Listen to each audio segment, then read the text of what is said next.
Տեսեք, քարոզարշավի երրորդ օրը Նիկոլ Փաշինյանը մի հատ ճակատագրական սխալ է արել, իմ խորին համոզմամբ, նա 3 առանցքային ընդդիմադիր կուսակցություններին տեղավորեց մեկ զամբյուղի մեջ, հետն էլ կնքեց այդ զամբյուղին պատերազմի եռագլուխ կուսակցություն անունով։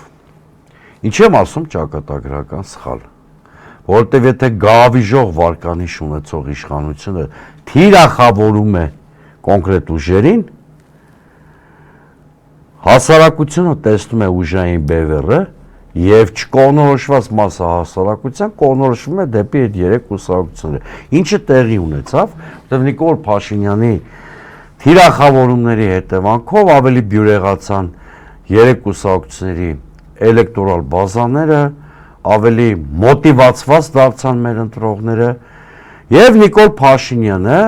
ֆինիշին քարոզարշավի քաջ գիտակցում, որ երկրում իրավիճակը փոխվել եւ եթե չդիմի մոլդովական սցենարի կամ ավելի պարզ ասենք հարամությունների ժողովրդական լեզվով ասենք որ պարզ լինի հունիսի 7-ին արտացոլվելու է նրա պարտությունը հավաքական ընդդիմության կամ ընդդիմության այդ առանցքային 3-4 ուժի նկատմամբ